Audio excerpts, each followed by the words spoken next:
안녕하세요. 스타벅스 강남 암묵항전 파트너 루타입니다. 오늘은 스타벅스의 자랑거리 중 하나인 디카페인에 대해서 온라인 세미나를 진행하도록 하겠습니다.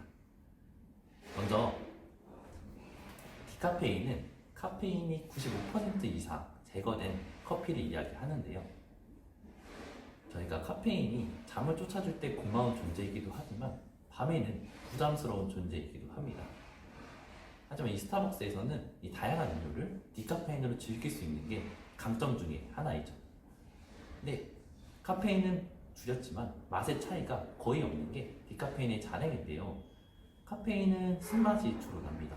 근데 95에서 75% 이상 제거된 상태의 디카페인 커피가 원래 커피와 맛의 차이가 과연 완전 없을까?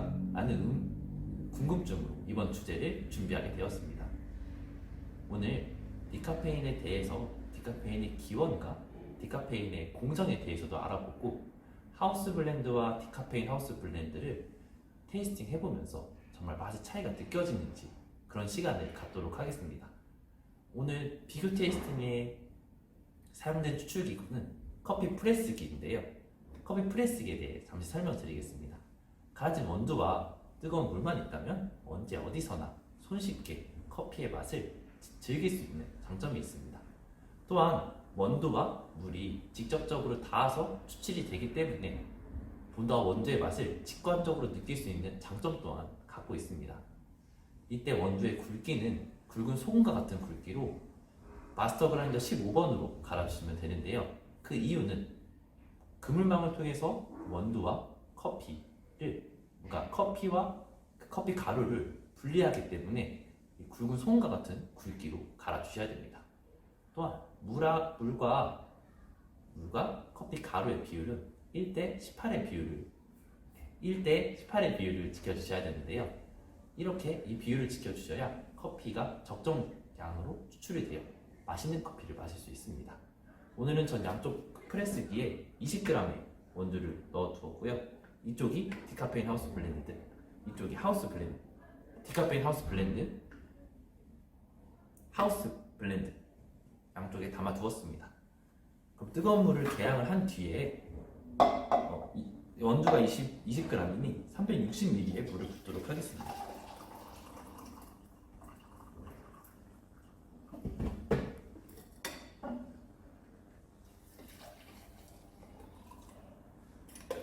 커피 프레스기의 추출 온도는 4분으로 다른 추출 기구에 비해 비교적 긴 시간이 소요되는데요. 그 이유는 원두의 굵기가 굵기 때문입니다. 원두의 굵기가 길어지면 표면적이 좁아져서 추출하는데 오랜 시간이 걸리기 때문에 4분으로 잡아 놓았습니다. 스타벅스에 맞춰서 4분으로 시작하도록 하겠습니다. 이제 디카페인 커피의 기원과 디카페인 커피 공정에 대해 이야기 드리려고 하는데요. 디카페인의 커피의 기원은 카페인에 대한 복수극으로 시작되었습니다. 루드빅 로젤리우스라는 한 사람이 있었는데 그 아버지가 커피 식음가였습니다. 근데 아버지가 너무 일찍 돌아가시자 아버지가 죽게 된 원인은 이 카페인 때문이다 라는 생각을 하게 되죠. 그래서 로젤리우스는 이 카페인을 없애야 되겠다라는 연구를 시작하게 됩니다. 연구를 하던 중 1903년에 로젤리우스의 배가 침수가 돼서 커피 자루에 물이 침수가 되게 됩니다. 이때 커피가 너무 아까워서 그냥 시음을 해봤던 로젤리우스는 각성효과, 즉 카페인이 제거된 것을 알게 되죠. 이때가 최초의 디카페인의 발견입니다. 그래서 자신의 연구팀에 이 내용을 알리고 디카페인 커피를 만들기 시작했는데요. 그때 당시 이 소금물에 커피콩을 찐 후에 벤젠이라는 용매를 사용해서 이 카페인을 제거했습니다. 하지만 지금은 이렇게 사용하지 않죠. 벤젠이라는 용매가 발암물질이기 때문에 지금은 사용하지 않고 있지 않습니다. 그렇다면 스타벅스에서는 어떠한 방법으로 카페인을 제거할까요? 스타벅스에서는 크게 세 가지 디카페인 로스트가 있는데요.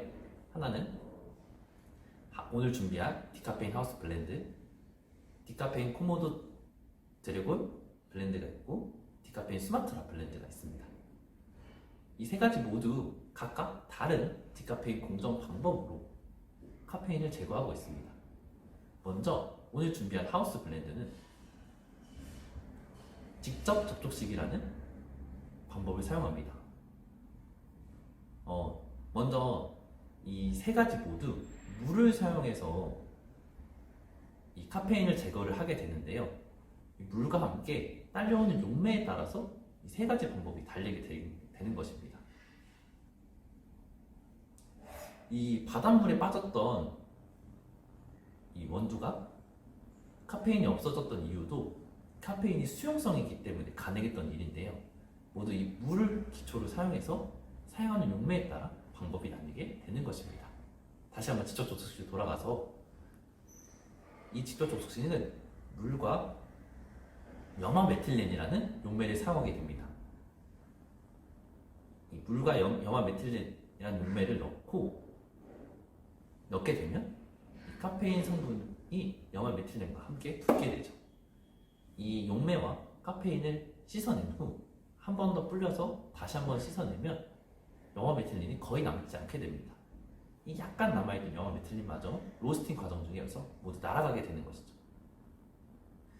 이 염화메틸렌이 갖고 있는 이 일정한 온도에서 사라지는 휘발성이란 성분 때문에 이 많은 디카페인 공정에서 사용되는 방법 중에 하나입니다.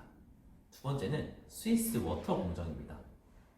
저희 디카페인 코모도 드래곤 블렌드에 사용되는 그 방법으로서 먼저 용매를 딱히 사용하진 않지만 끓인 물을 원두에 담가 놓습니다. 그래서 커피 성분이 있는 물과 카페인이 이렇게 같이 있게 되는데요. 카본 필터로 이 카페인을 선별적으로 제거하게 됩니다. 그럼 이제 커피 성분만 있는 물이 있겠죠? 이 물을 다시 한번 원두에 담가서 이 풍미가 원 위에 닿을 수 있게 합니다. 시간이 다 되었으므로 먼저 프레스를 해서 분리를 한 후에 이어서 설명하도록 하겠습니다. 자, 마지막으로 제가 준비한 이야기 드릴 공정은 내추럴 디카페인 공정인데요. 초임계 CO2라고도 합니다. 이 방법이 최근에 가장 많이 쓰이는 방법인데요. 그 이유로는 물과 원두를 스테인리스 탱크에 넣고 강한 압력으로 CO2를 집어넣습니다. 이때 기체도 일정한 온도와 압력에서 이 원두가 기체도 액체도 아닌 초임계 상태에 들어가는데요. 이 상태에서 카페인이 완전히 제거가 됩니다. 그래서 디카페인의 풍미는 그대로 남아있게 되죠. 최근에 많이 쓰이는 방법이고 스마트라 디카페인에서 쓰이는 디카페인 공정입니다. 디카페인의 기원과 디카페인 공정에 대해 알아봤는데요. 저희가 평소에 커피의 기원이나 커피 로스팅 과정 등은 공부를 많이 했지만 이렇게 디카페인 공정에 대해 배우고 나니 되게 신기하지 않습니까? 오늘은 이 직접 접촉식을 통해서 카페인이 제거된 하우스 블렌드를 비교 테이스팅 해보는 시간 진행하도록 하겠습니다. 먼저 커피 테이스팅을 하기 전에 커피에 대한 정보를 인지하고 마시는 게 중요한데요. 이학 연구 전문 분야에서는 음식에 대한 정보가 음식에 대한 맛을 차지하는 비중이 30% 이상 된다고 했습니다. 커피 또한 우리가 얼마나 커피에 대한 정보를 알고 있는 게 풍미에 엄청난 영향을 미치는 것이죠. 하우스 블렌드는 먼저 라틴 아메리카 지역입니다. 라틴 아메리카는 코코아와 그 견과류가 그다음 밝은 산미 등을 기대할 수가 있는데요. 그다음 가공 방법은 수세식 가공 방법입니다. 가공 방법을 통해서 수세식이면 발효 과정을 통해서 깔끔한 산미와 또한 청량감을 느낄 수 있다는 걸 저희가 기대할 수 있습니다. 그리고 미디움 로스팅이 된 하우스 블렌드에서는 너무 쓰지 않고 부드러운 그 다음에 밸런스 잡힌 고소한 풍미를 저희가 기대해 볼 수 있습니다. 디카페인에 대해서는 카페인이 없어서 조금 덜 쓸 수 있다는 예상을 하고 한번 테이스팅 해보도록 하겠습니다. 먼저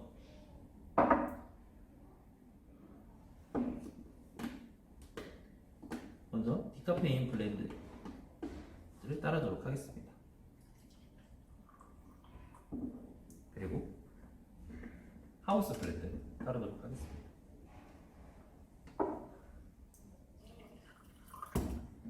테이스팅을 해보도록, 하우스 블렌드 먼저 테이스팅 해보도록 하겠습니다.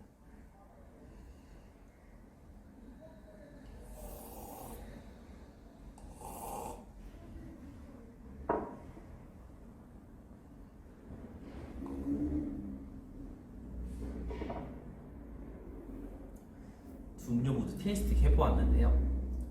하우스 블렌드에서는 약간 아몬드를 태운 듯한 약간의 고소한 향과 함께 혀 가운데서 이 오렌지와 같은 기분 좋은 산미가 느껴졌습니다. 그다음 양쪽에서 아몬드를 처음 막 씹을 때 느껴지는 그 텁텁하면서 고소한 맛이 느껴졌고, 이 끝에 쓴맛이 전체적으로 밸런스 잡혀서 스무디하고 적당한 바디감, 그리고 기분 좋은 청량감으로 마무리를 지었습니다. 근데 디카페인 블렌드 같은 경우, 디카페인 하우스 블렌드 같은 경우도 아로마와 이제 풍미 등이 거의 비슷했지만 혀 끝에서 느껴지는 쓴맛이 약간 약하게 느껴졌습니다. 그로 인해서 바디감이 약간 떨어지고 청량감이 더 올라간 것 같습니다. 제가 패스포트의 하우스 블렌드를 작성했을 때 하우스 블렌드가 데일리로 마시기 제일 적합한 커피다라고 적은 적이 있었는데, 그때의 그 풍미와 그때 특색을 잘 간직하고 있었습니다. 그러나 아무리 하우스 블렌드라 해도 자기 전이나 늦은 저녁에는 커피가 있었는데요. 디카페인 커피가 이런 하우스 블렌드의 단점을 보완하고 더욱더 서로가 조화롭게 작용하는 것 같습니다. 덜 쓰기 때문에 덜 부담스럽고 카페인 함량이 거의 없기 때문에 자기 전이나 늦은 밤에서도 부담 없이 마실 수 있는 게 디카페인 하우스 블렌드라고 생각합니다. 이 두 가지가 디카페인과 원래 원두가 있는 이유가 있겠지만, 제가 생각하는 큰 이유는 데일리로 언제나 집에서 손쉽게 다가갈 수 있는 커피여서 하우스 블렌드라고 생각합니다.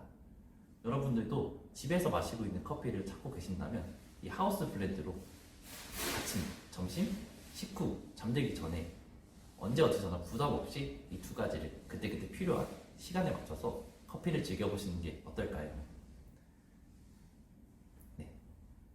이상으로 오늘 디카페인의 기원과 여러 가지 디카페인의 공정, 그리고 이 그냥 커피와 디카페인 커피 풍미에 대한 차이를 느껴보았는데요. 이 디카페인이라고 인지를 안 하고 마신다면 거의 느껴지지 않을 정도의 작은 차이였지만, 이 디카페인이란 이 또 다른 매력이 있는 것 같습니다. 네. 이상으로 모든 세미나를 마치고 인사드리도록 하겠습니다. 스타벅스 강남 안목강점 파트너 루타였습니다. 귀한 시간 들어주셔서 감사합니다.